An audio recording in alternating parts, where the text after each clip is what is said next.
Сүйінші жаңалық, құрметті Қосылайық пен Сезім бағы көрермендері. Көптен күткен қуанышты сәтте келіп жетті. Жобадан тыс өмірде жұбатанған сүйікті қатысушыларымыз Мисс Мөлдір мен Айсажан ресми түрде отбасын құрды.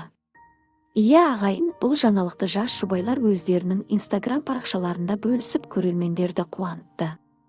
Алғаш болып сүйінші хабарды Айсажан жариялады.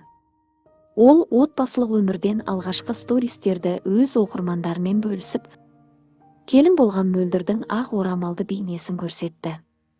Видеода Мөлдірдің жаңа келін ретіндегі өмірі ерекше әсермен бейнеленген. Өз кезегінде Мөлдір ханым да Instagram стористері арқылы қуанышын жасырмай, күлді көрермендерден сүйінші сұрады.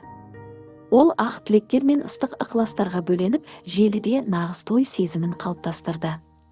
Естеріңізге сала кетейік, Мөлдір мен Айсажан жоба сыртында танысып, эфирден тыс кезде жақын араласа бастаған. Уақыт өте келе екеуінің сезімі нығайып, олардың отбасы құру жайлы шешімі көпшілікті қуантты. Олардың арасында шынайы танысу, тәтті шай, ата-аналармен жүздесу рәсімдері де өткен болатын.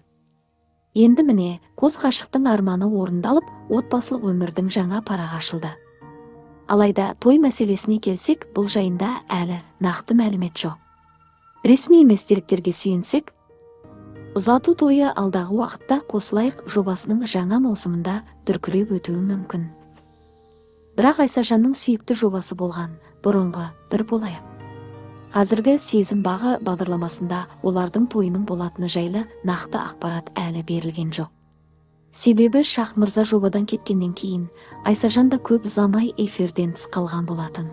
Желі қолданушылары арасында Шахтың ерке баласы атанған Айсажанның тойы енді жоба аясында болмауы да мүмкін деген пікірлер айтылып жатыр. Бірақ көрермен үмітін үзбей, Сезім бағының алдағы жаңа маусымында Мөлдір мен Айсажанның тойын асыға күтуде. Құрметті көрермендер, сіздермен бірге бізде жас отбасыға бақыт, береке және шексіз махаббат тілейміз. Айсажан мен Мөлдірдің отбасы баянды болсын.